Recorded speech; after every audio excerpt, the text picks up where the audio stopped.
Nous allons maintenant nous intéresser à une instruction de contrôle qui s'appelle break. Cette instruction permet, au sein d'une boucle, là nous avons représenté ici un organigramme avec une boucle, donc nous tournons donc en l'occurrence 3 fois dans cette boucle.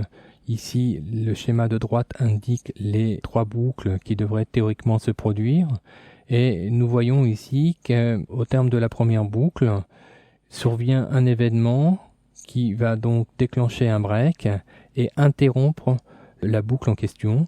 Autrement dit, cette interruption va se matérialiser par une sortie de boucle ici, de sorte à reprendre le cours du programme. Nous allons voir comment utiliser cette instruction break dans une boucle. Sachez simplement que nous avons déjà exploité cette instruction lorsque nous avons utilisé la structure de choix switch, puisque nous avions utilisé un break pour sortir de chaque occurrence, de chaque choix que proposait la structure switch. Nous allons maintenant l'appliquer à une boucle en guise d'exemple.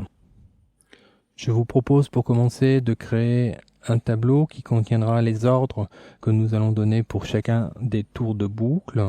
Je vais appeler donc ça tour. Voilà. Ce tableau donc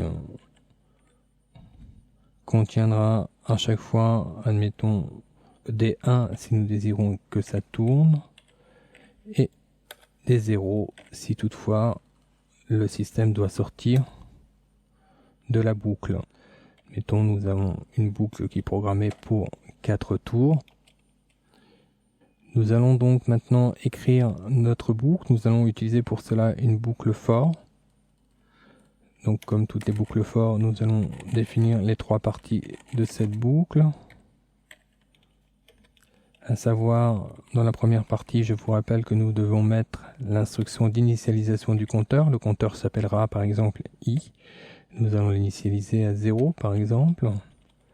Ici, la condition de boucle sera donc tant que i est inférieur par exemple à 5 pour nos tests.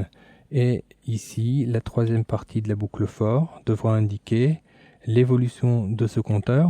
En l'occurrence, là, il est intéressant de bien analyser notre système pour éviter que la boucle ne parte en boucle infinie ou qu'elle ne démarre jamais. Il faut bien regarder de où on part et où on va. Et donc, il faut donc évidemment ici mettre une incrémentation de ce compteur pour que ça fonctionne correctement. Nous allons maintenant indiquer l'instruction qui se situera dans le corps de boucle.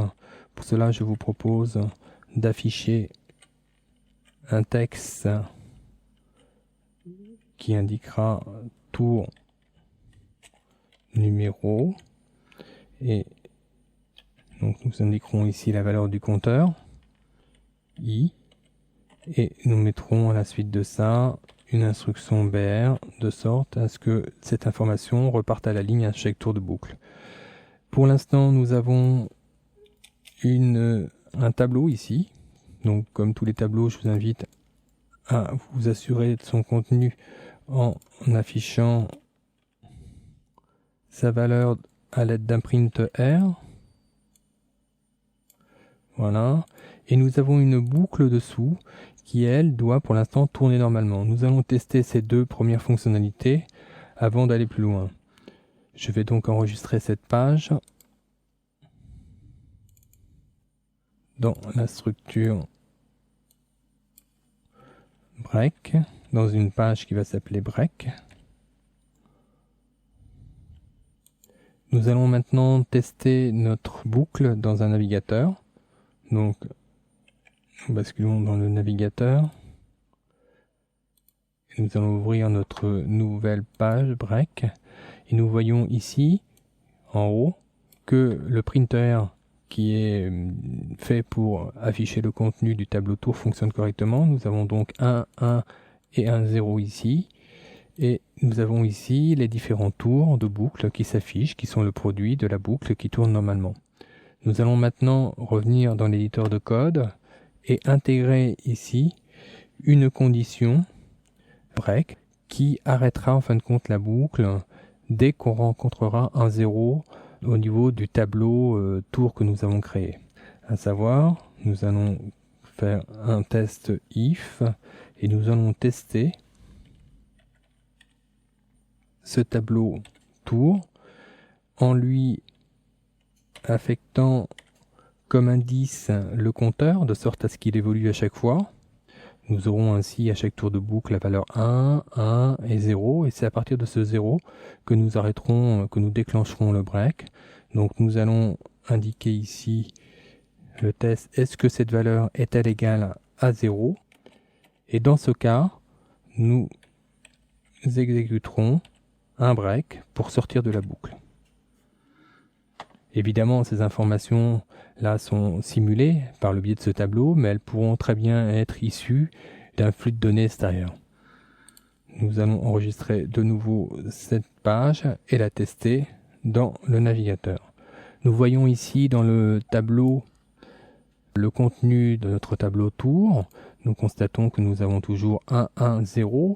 C'est ce 0-là qui va générer l'arrêt. Ici, nous avons les informations qui sont générées par notre boucle qui se trouve ici. Et nous voyons qu'au bout de la deuxième boucle, le programme s'arrête de lui-même puisque l'instruction break qui se trouve ici sera déclenchée dès lors qu'on trouvera un 0 et incitera le programme à sortir du corps de boucle. Et donc le programme s'arrêtera.